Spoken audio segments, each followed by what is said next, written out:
gonna go live. This way we will be able to record and I don't need to record and then upload. Directly it gets recorded. Okay, so let me just share again. Okay, so most confidential knowledge. So gonna go live. This way we will be able to record and I don't need to record and then upload. Directly it gets recorded. Okay, so let me just share again.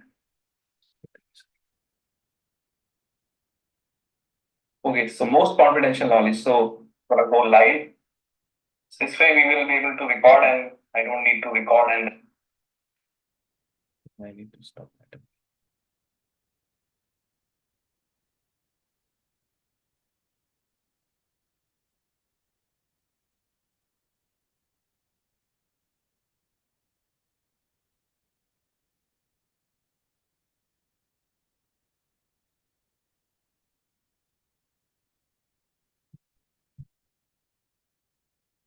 Here, chapter 9. Okay, so most confidential knowledge. So Lord Krishna starts here by speaking. You can all see my screen, right? Still? Yes, sir. Okay. So he says, first he gives the, because like there are so many knowledges, but it should be that the person who is listening, the recipient of that knowledge should be qualified. For example, if I give you something or some let's say water, but if you don't have anything to hold that water, right? So if I give you water just like that, it will pass through. Similarly, the patrata, meaning the qualification should be there. So he first, Krishna establishes the qualification of someone who is should be the recipient of this knowledge. First, so he says the Supreme Personality of Godhead said, my dear Arjun, because you are never envious of me, I shall impart to you this most confidential knowledge and realization, knowing which you shall be relieved of the miseries of material existence. Okay. So here the qualification is that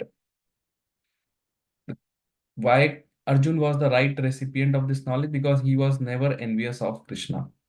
So if someone is not envious of Krishna and does not envy, and second qualification which he will say later is faith. One should have a faith. Shraddha hona chahiye.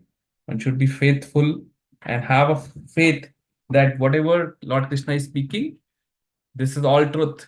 Like there should not be an iota of doubt that, oh, whether this would be right, wrong, whether this is applicable. No, no. Firm faith should be there. Then only you will get the 100% benefit. So first verse itself, he says that because you are not envious of me, that's why I will impart you this knowledge, most confidential knowledge, and also realization. The difference between knowledge and realization is that knowledge is something which is more of a theoretical.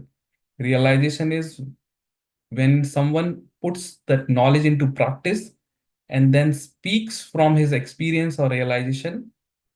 That is what realization is, like someone who is not just speaking theoretically, but actually from his experience, like experience which he has already gained by practicing that or putting that into his behavior. That's why realization is more important. And that's why it's very important when we hear this Krishna Katha from realized souls, which means who have realized this and have attained that stage of prema. Because when they are speaking, then it's like Krishna sitting in their heart is speaking through them.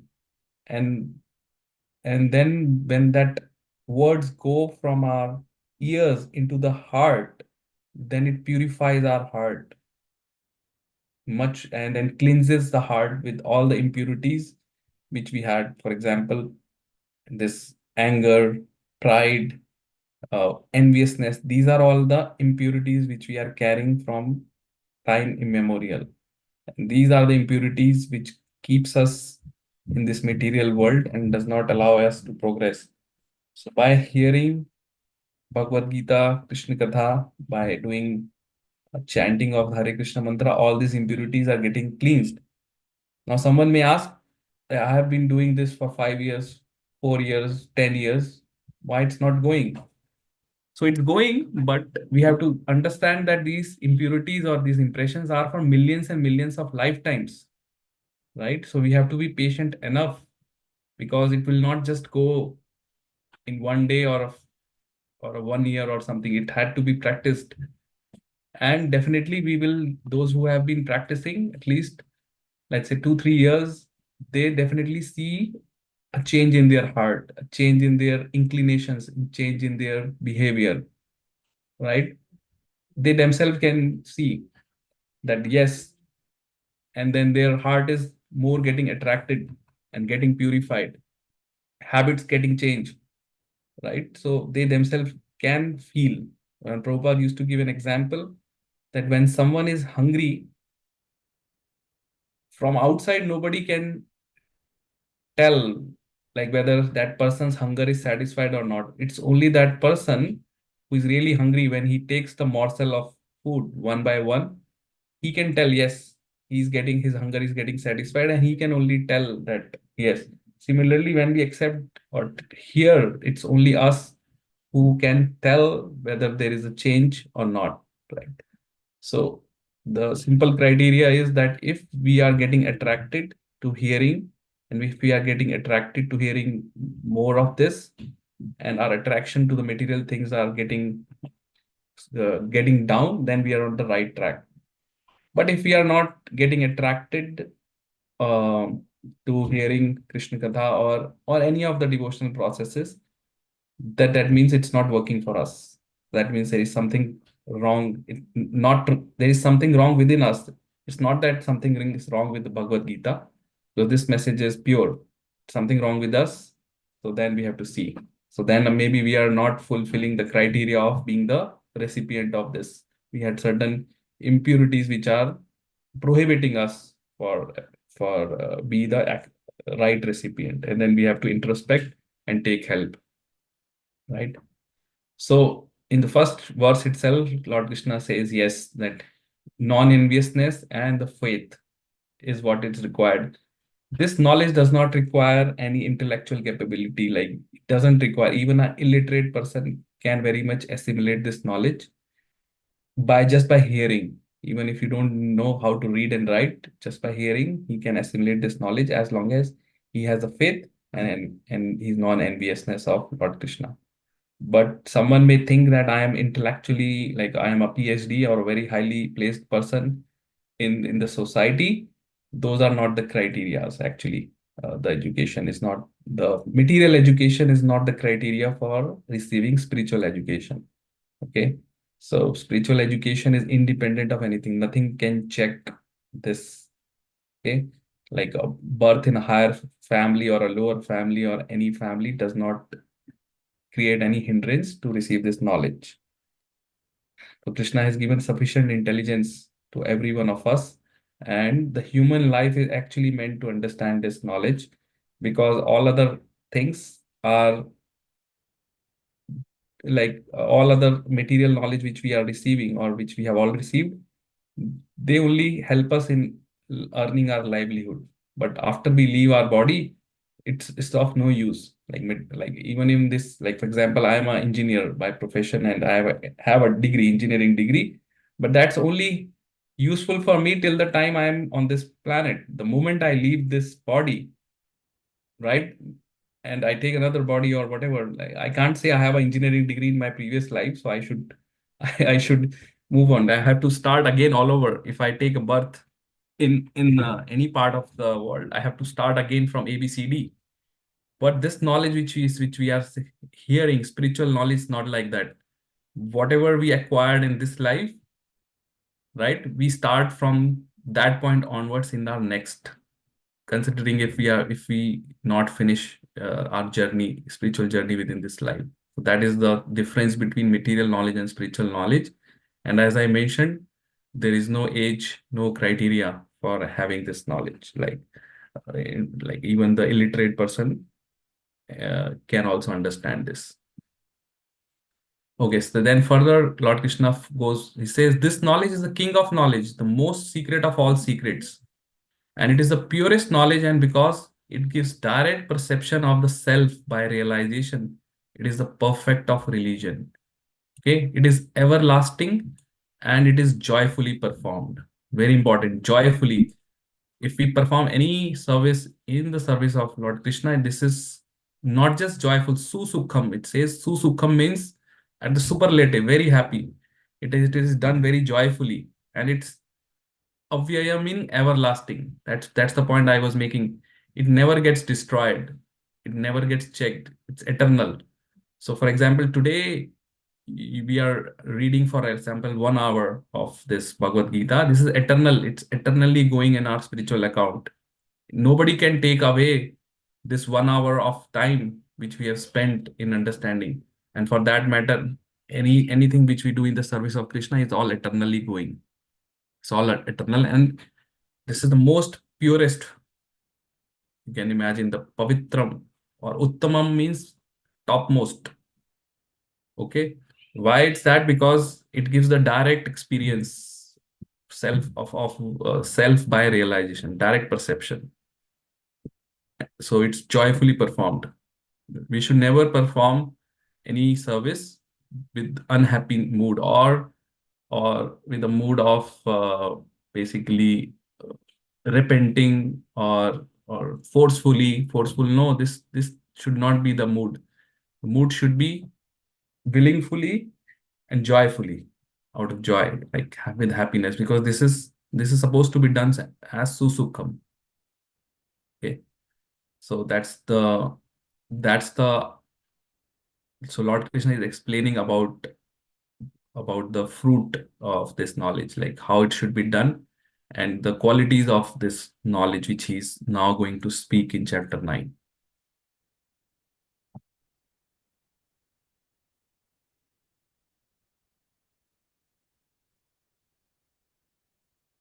So here I just want to read this paragraph in your, like, what I want you to do, like when we go back, just read the purpose of this on your own. And if you have any questions, then bring it in the next class.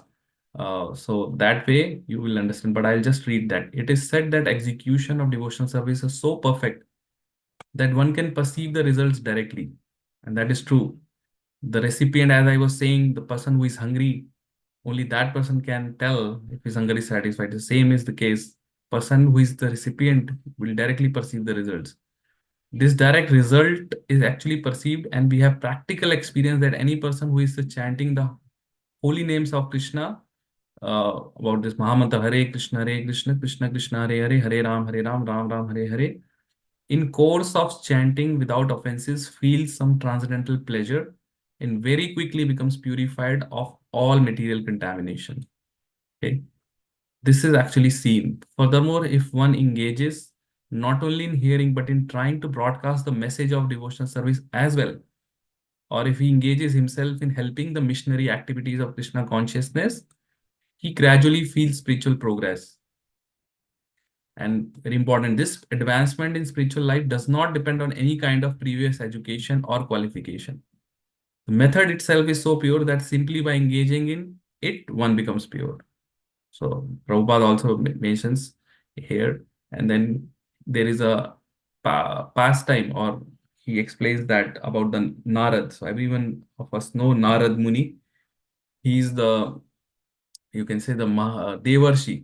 Like we have all Devi 30 crore, 33 crore Devtas. So Narad is someone who is the chief priest, like he's the guru of all the Devtas, and also very elevated souls. So in the previous life, it's mentioned in Srimad Bhagavatam, there is a story comes for Narad, that how he attained this position which he is now there, because he has very unique position in this, in his body. He can travel anywhere throughout the universe, and he can go to the spiritual world, and he's one of the pure greatest devotees of the Lord. Like he can actually go and talk to the Lord. So in the previous life, it so happened that Narad was a son of a maid servant. A maid servant, we all know, like they do menial tasks, but it was a good fortune that in one of the Chaturmas time is the time of 4 months, when normally in the previous times it was a rainy season, and the saints, they don't travel in Chaturmas, they prefer to stay at one place. So saintly people, they stayed at their place, and his mother was preparing prasad for them. And Narad Muni was, as a small boy was serving the prasad and helping with cleanup, and very nicely both mother and son were engaging in the service, serving the saintly people who are the devotees of the Lord. So just by that action, Narad Muni attained this in his next life, this position that he was born as a son of Brahma, and attained this position of being the pure devotee of the Lord. And he's just broadcasting the glories of the Lord. Wherever he goes, he just engages in broadcasting the glories of the Lord.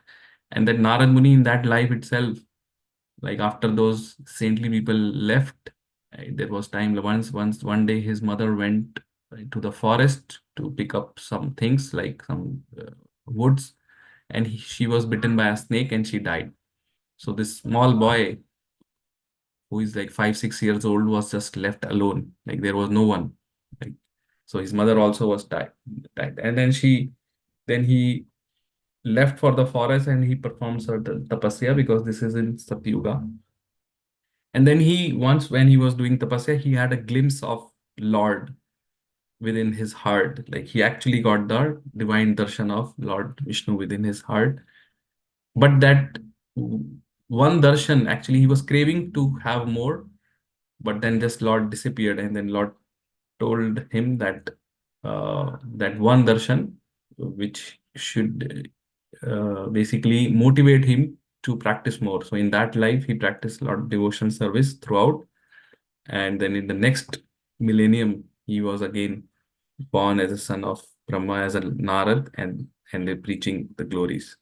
Okay, so that was the perfect example of someone who got the mercy of serving the great Vaishnavas, great devotees for 4 months, and become a highly elevated soul, highly elevated devotional person, that is the topmost devotee of the Lord, right? Now, he was illiterate, he was a son of maid servant, so no qualification materially, right? Materially meaning that like he was not uh, like born into a well-to-do family. He was a son of maid servant and illiterate. He did not even receive any formal education. So only qualification which made him the great devotee is his determination and his faith and his servitude, service attitude when he served. And also he did one thing when he was serving the saintly people with their permission, he partake the leftover prasad. So he actually was fortunate enough to partake or to honor the prasad which was left by those saintly people. So by having that prasad, he also get that spiritual energy. So this is all described in detail in Srimad Bhagavatam, like first canto, fifth chapter. And he also, so that actually made him Narapuni. So it's a big purport. You can read it, but yeah.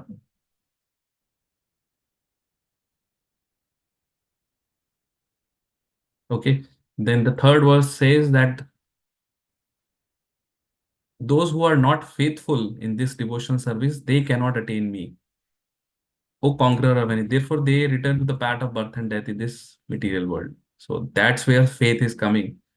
So those who are not faithful, there is no chance for them to progress on this path of devotional service. There is no chance of them to progress on path of bhakti. And the result is that they ultimately remain in the cycle of birth and death perpetually. And they have to suffer. Just keep suffering. They keep revolving in the cycle of 8.4 million species and keep taking birth, death, old age, disease. This cycle keeps repeating. So, and in the purport, if you read, Prabhupada says that there are three divisions of Krishna conscious men. Like there are three levels. One who has no faith. So thus, someone who has no faith, even if he try to engage in devotional service, try to give them book, try to invite them, no matter what we do, they can't achieve. They will go away after some time. So faith is very, very important. It's the basic foundation on which the whole bhakti is there, right? Faith, Shraddha. Because from Shraddha, once you have faith, The next part comes that you do a sadhu sangha. Right? If you have a faith, then only you will go and hear. Otherwise, why you will go come and hear, right? So you do sadhu sangha. Sadhu sangha is also means satsang. And when you do sadhu sangha, then next stage comes that you do bhajan kriya, which means sadhus will definitely engage you in bhajan kriya, in doing the bhajan of Lord Hari. Right? All what we are doing today, this is bhajan. Hearing and chanting the glories of the Lord, reading Bhagavad Gita, all comes under bhajan. Here, chanting the Hare Krishna mantra bhajan. Then bhajan kriya, what it does anarth nivritti. Anarth nivritti meaning removing the unwanted things from our heart. Now, this anarth nivritti is a big process. As I was saying, we have anarthas from not just previous life, millions and millions of lifetimes, because we have been here perpetually from millions and millions of lifetimes. We have been rotating in this cycle of 84 lok yunia, 8.4 million species for time immemorial. We don't even know when.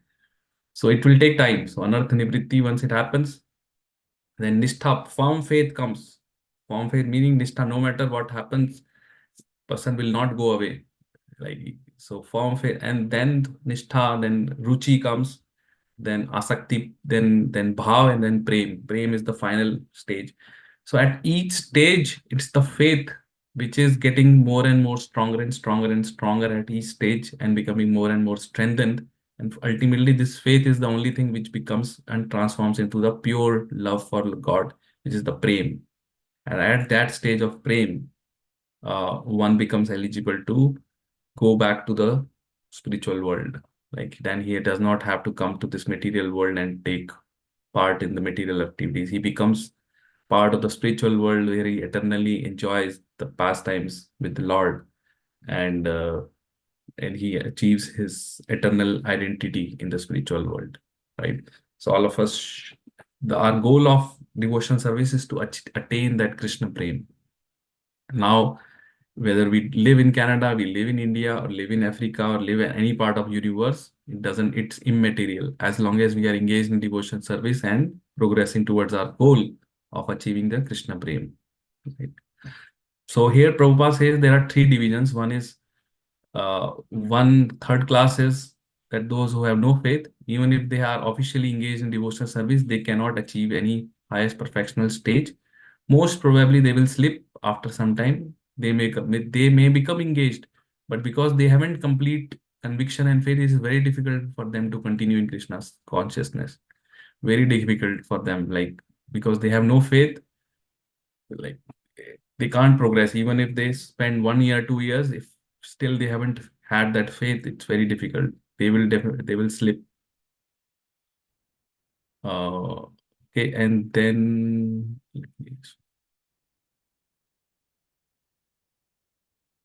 okay, and then he talks further about we have practical experience in discharging our missionary activity that some people come and apply themselves to Krishna consciousness with some hidden motive. And as soon as they are economically a little well situated, they give up this process and take up to their old ways. So there is practical experience, right? Sometimes people come to the temples, sometimes people come to mingle with devotees with some hidden motive.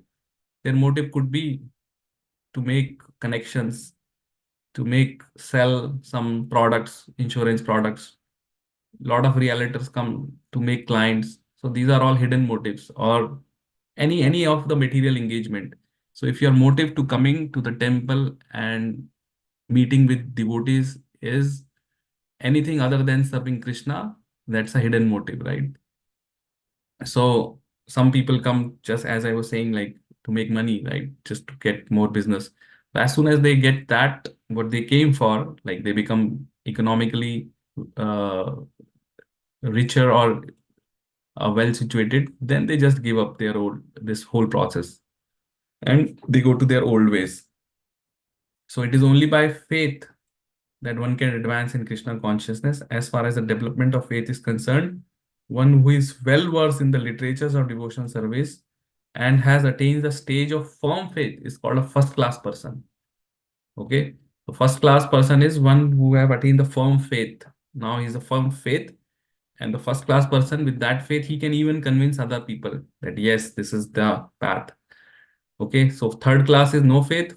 First class is firm faith. pakka, like his faith is unshakable, cannot deviate. Okay, no matter what happens. And the second class are those who are not very advanced in understanding devotional scriptures, but who automatically have firm faith that Krishna Bhakti or service to Krishna is the best course, and so in good faith have taken it up. Okay, so second class people, second class devotees are those who are not very expert in the scriptures, but at least, so they, because they are not expert in the scriptures, they cannot convince others to take to this path, but within their heart they understand that yes, Krishna Bhakti or service to Krishna is the best course and it's best for me. And in that good faith they are serving Krishna, and they are molding their lives in that. So they are somewhere between first and third, and they are also on the right path. With the course of time, as they progress more, they become top class, second class. But third class, the one who have no faith, they eventually will drop off and fall down. Okay, so Prabhupada says that third class person in Krishna consciousness may fall down, but when one is in the second class, he does not fall down. And for the first class person in Krishna consciousness, there is no chance of falling down.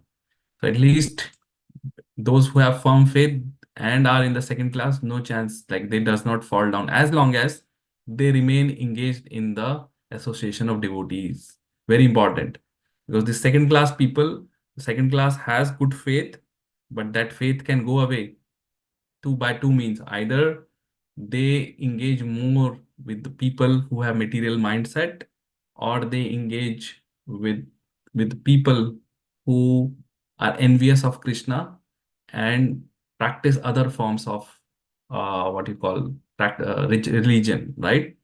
In both the cases, their fall down is possible. So very important to remain engaged in the association of devotees who are practicing Krishna consciousness, who are devotees and following the and serving the Lord Krishna.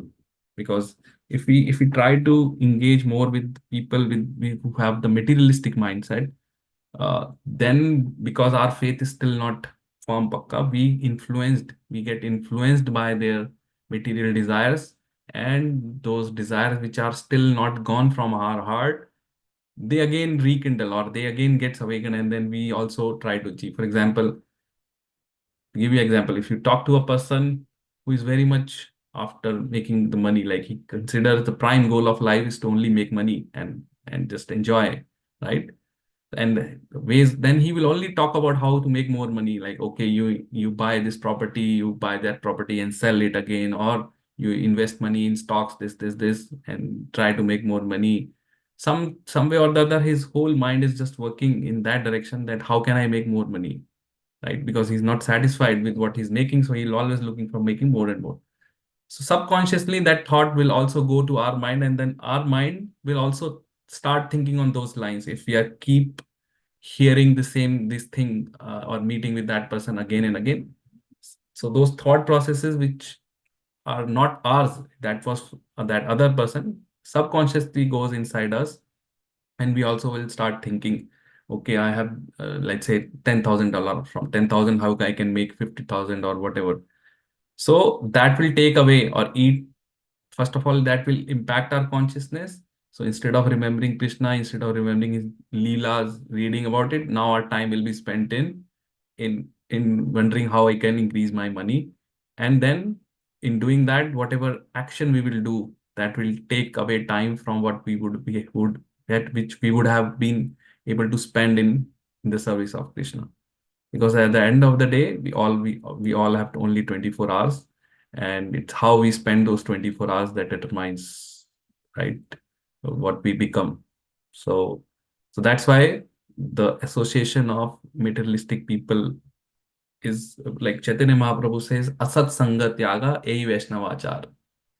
What it means is, who is the Vaishnava who just leaves the company of asat sanga, meaning unwanted, like those who are materialistic or worldly minded people, or there are some people with some other motive other than unka, just give up their company.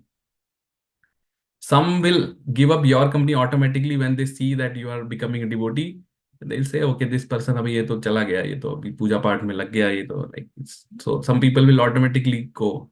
So you will see when and many of you, I think Venkat Prabhu can easily say, like when you are becoming devotee, earlier before you were not devotee, there would be kind of people whom you were hanging up with or who are coming to your house. Let's say that they could be worldly minded people. Now as soon as you become devotee and they see, many people will start distancing away from you. They will don't want, because their interests are not matching with yours, right? You will not now drink liquor, or you will not drink eat non-vegetarian food, and those people, they can't give up that. So obviously there is a clash of interest. So they will automatically go away from your life, and then Krishna will send the saintly people or devotees in your life. So within the span of 2 3 years, you will notice that your home, which was previously being occupied by worldly people, when you organize a birthday party or a program, now suddenly is occupied by only devotees. So this is the, you can say, benediction or the mercy which is being given by Lord Krishna by bringing the association of saintly people or sadhus in one's life. That is the actually the biggest benediction which Lord Krishna bestows upon a fallen soul in this material world. Okay. Yeah, So that is true, you have to Prabhu. say anything. Do you am I saying correctly? Did you notice that in your life? Yeah, Prabhu. That's very true. I think we get the association is important, right? Uh, Yes, yeah, some of the friends, I see some distance, yeah, but not fully, but still, like, yeah. So we'll see the good association and how it is. Those are the like stumbling blocks. One of the nectar of instructions where we need to dissociate it with the non-devotees who are wildly minded, right? Yeah. correct. So we have to be, what we have to do is, like, we don't discard them. Like when once in a while they meet us, yeah, we can greet them in office, but we don't try to too much indulge, like not go to their homes and have a party and all, or that kind of, because what happens in those parties, and you maybe have witnessed it, they will all talk about worldly things only, right? Or politics, or how to make more money, or that has nothing to do with bhakti. And that takes away, first it eats up our time, right? You could have done something more fruitful. As I was saying, time is very limited. Even if we time, one second which has gone away, it cannot be bought by millions of dollars. We all have limited time. So that time we could have invested in doing something more fruitful than just chit chatting and talking about different things, and which is not beneficial, and at the same time it takes our consciousness away. So Krishna automatically does that if one genuinely has a faith, and then he's progressing, and he's having a sadhu sangha. So then Krishna actually does this thing. Automatically, it happens. I've seen in many devotees' lives, in my life also. And sometimes we when we meet with their worldly minded people, their own whole point of meeting is, like, what do you call? If they see that they are getting some profit or some gain out of you, then only they will engage with you. If no, something or the other they will want from you, right? And that could be some pleasure only, like pleasure in the sense some people wants to talk, like, let's say, or talk about others. So if you giving them that pleasure, you you are just listing them about their all the talks, or about cribbing about all others, that giving them pleasure. Or sometimes is the business, like, okay, how we can do more business. So these are all worldly things which they benefit. Otherwise, nobody has time. Like if they think, if they find out that yes, you are no good for them, they won't. Or yes, I have see hand raised. Who is this? Uh, Zoom user. Prabhuji, Okay. it's me. Yeah. Okay. Me, Okay. Prabhuji. I have to still change my name. I totally agree with you on the point when you said it is a waste of time, because definitely it's a waste of time, because um, not only in the practical life, but whenever you are indulging with the people who are there not to support you, and not to be with you. They are always material. They are always in the material world, and they Right. always want to be with you because they want to waste your time, and they are always in the comparison of putting you down. Maybe it is academics, maybe it is business, maybe it is financial, maybe it can be any type of growth. They don't want you to grow unless and until they can really prove themselves as a good person or as a good friend. But nowadays, you know, um, it's the other way around. So what I agree with you 100% that it is a waste of our time, Yeah. and that is why we should not indulge in this type of activities. Right. And And the Krishna consciousness from this chapter, you had made it very clear that uh, that how you should be looking into yourself, and with the clarity. This is what you are capable of. So please don't do that. right. Okay. Right, Prabhuji? Right. Right. Yes. Thank you. So we should, those who are serious on this path, as Chaitanya Mahaprabhu says, asat sanga tyaga ei Vaishnavachar. Like we have to give up the association of worldly minded people because that they will pull us down. Um, as I was saying, this is for the people who are in second class. For they have faith, but it's a newly established faith, meaning it's not still they are not yet at first class. Which first class people, many of you have seen like form faith no matter what happens. Even they don't indulge or talk to worldly minded people, but then worldly minded people only go to them to ask questions about their life or their difficulties in life. So basically, those first class people are giving their association to the third class people and just try because they are very, very compassionate and they want everyone to progress. They don't differentiate. But his faith is very important. Prabhupada here writes something. Let me read that. So he says, as far as third class people are concerned, which is no faith, although he has faith in the conviction that devotional service to Krishna is very good, okay, that means he has at least this faith in the conviction that devotional service is good. He has not yet gained adequate knowledge of Krishna through the scriptures like Bhagavatam and Bhagavad Gita. And sometimes these third class persons in Krishna consciousness have some tendency towards karma yoga gyan, and sometimes they are disturbed. But as soon as the infection of karma or jnana yoga is vanquished, they become second class or first class. Faith in, okay, so basically what Prabhupada says that if they are fortunate enough, they continue more. And if they get uh, what do you call the mercy of the Vaishnavas and they get slight taste, then there is a possibility that they become second class or first class as well. But if not, then they just stopped listening or stopped coming, and that's how the nature of this thing is there. And I have just very practical experience. Every time I start a new session or class, first class, more than 30-40 people show up.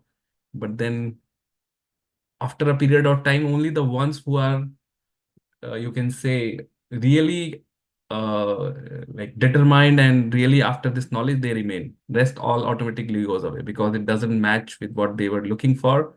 And so it basically the faith is not there, and then they just drop off, and there is no this thing. So that is natural. Any spiritual thing. While in the case of material engagement, like if let's say sometimes I look at the Facebook what all others are doing. Like if in cases if someone is discussing something material or some other topics, there are hundreds and thousands of people attending that because that is a natural tendency of condition. We are automatically getting attracted, we meaning the people in general, to the material talks. Like if someone is discussing about the movie review or discussing about some people are selling some products, we get attracted, our attention goes there. But it takes certain what you call determination and some sukriti also required, previous life sukriti, to hear and get attracted to the spiritual knowledge, to this message which is being discussed by Krishna. And we have one first-hand experience. Myself, Venkat Prabhu went on the day of Gita Jayanti, after Gita Jayanti, to distribute this Bhagavad Gita. So Prabhupada told us to distribute this, so we just went. Literally, people were saying or giving excuses not to take Bhagavad Gita. We were even giving or willing to give them free. He said, you just accept it and read it and make your life successful. No time. We don't have time. Many of will say, okay, I have this Bhagavad Gita where in India. We don't have time here to read. We are here to make money in Canada. We are not here to indulge in this. So that those kind of the reasons. It's very, very rare for very fortunate soul to accept Bhagavad Gita in the first place. Out of 10 to 15 or 20 people we approach, hardly one accepts or takes it. So that is a rarity. Why? Because people in general are unfortunate in Kali Yuga and they don't have piety. So, and no faith. That is the reason. And it gives, while people from other faiths, like one thing which we have to learn from people from other faith, for example, the Abrahamic religion, is they have at least full faith in what their book says. For example, you will never find a person who is, let's say, Muslim, for example. They have this practice of having or study of Quran right from their childhood. But somehow or the other, that practice has vanquished in our culture, in Vedic families, like in Hindu families, from last 100 years or 200 years. Earlier, the culture was Bhagavad Gita was taught in the school itself, like in the earlier times. So why? And that has deteriorated, that has caused a dent in the faith because nobody knows now today. It's like everyone is just following a blind, the blind following the blind, and ultimately blind person falling into the ditch, and all the people who are following that blind also fall in that ditch. That is actually what is happening in today's society. Okay.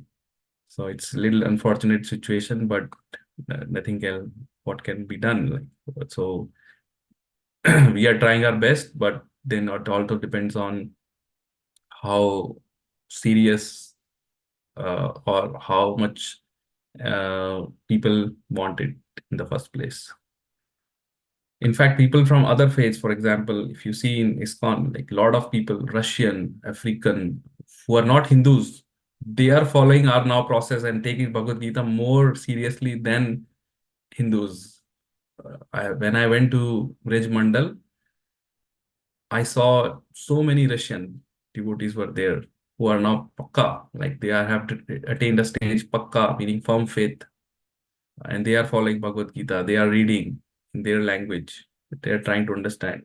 Same is the case with a lot of people from, let's say, Africa. So they are taking. Unfortunately, our own people, those who got this opportunity to take birth in the Hindu family in India, they are just wasting their life. Chaitanya Mahaprabhu also said that the one who has taken birth on the holy land of today, India, that is the most, what you call, precious thing which could have happened. Like the taking a birth in human form is very precious. More precious than is taking a birth in human form in the land of Bharat, Bhumi, India, because you will have a natural attachment or proclivation to take to the process of bhakti if you are in India or if you are born in a family in India body. So that's why we see, even though a lot of Indians are practicing, but there are many who are still not have no faith. So faith is very, very important. Okay, so we should never do anything which can hamper that faith. It's 1:47. I think we started 12:30. I think it's time. So we'll continue next session, but these are the important things. So today's takeaway is that faith is very important and non-enviousness towards Krishna. And when we look at the larger picture, non-enviousness to any of the living entities. We should not be envy, because if we are all part and parcel of Lord Krishna, so we are all siblings, right? Krishna is the father for everyone. So we should not be envious of anyone in our life, whether it would be our um, what do you call, adversaries. Even saintly people says, if anyone has done uh, something bad to you, just let it go. Don't have that grudging feeling of grudge towards that person. Let it go. it could be because of your past karmas that something bad has happened, and that person who did bad was just a medium who just inflicted that karma upon you. But it's not that that person, it's because of your past karmas that you got that. So let it go. Don't keep grudge against that person, and just what do you call, like, forgive and forget and move on. So that is another, someday when this verse will come about forgiveness, I will speak more on that. But that is also required after devotees. Devotees are very generous and very pious, and they are forgive, like they forgive. There was one devotee during Chaitanya Mahaprabhu's time, Haridas Thakur. He's a Namacharya. He used to chant the names of Lord Krishna 300,000 times, 3 lakh times every day. And without chanting those many names, he will not take anything. So literally 20 out of 24 hours, 22 hours he was chanting. And he was not an ordinary person, he was incarnation of Lord Brahma. So that Haridas Thakur, because that time the West Bengal was ruled by a Muslim king, Chand Kazi, like all the Muslim Mohammedans were ruling. So, so he was told to stop chanting the names of Lord because he was a Mohammedan. He took birth in a Mohammedan family, but even though he is a Mohammedan, but he was taking the names of Lord Hari. So this Muslim ruler told him that you have to stop doing this, otherwise I'll give you punishment. He said, like, you do whatever you want, I will not stop. So he was actually beaten by the whip by king's soldiers at 22 marketplaces. Imagine. In publicly he was beaten. Why? Because they want to give a message to the society that if anyone chants the name of Lord, he would get the same punishment. So he was beaten at 22 marketplaces in front of everyone, and that person did not even, so what happened, he in his consciousness, he was just praying to Lord to forgive these people who are beating him, right? And later, and then he actually he did not, so he was beaten, and then he at one time he felt unconscious, and then the king's soldiers thought he died, and they threw him in the river, and then he did not die, and he just crossed the river. Later he met Chaitanya Mahaprabhu, and Chaitanya Mahaprabhu told him that I, as the supreme personality, would not have forgiven. So devotee can forgive something bad done to him, but Lord never forgives that person who does bad to a devotee. So he say, just because you, when you were getting beaten, you were praying for their well-being. That's the only reason I did not invoke my Sudarshan Chakra to kill all those. So otherwise, he would, all those people who were beating him, including King, would have been killed automatically. Like Lord does not need anything to kill. He's sitting in everyone's heart. He just stop your life here and you're gone, right? So he, Chaitanya Mahaprabhu revealed to him that it's just because you were praying for them that I forgive, like I did not do anything. So that is the nature of devotee. He is so merciful, even someone who is doing so much bad to him, he forgives.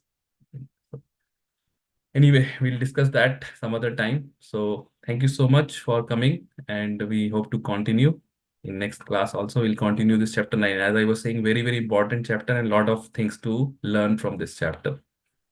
Okay. Okay then. Thank you so much. Hare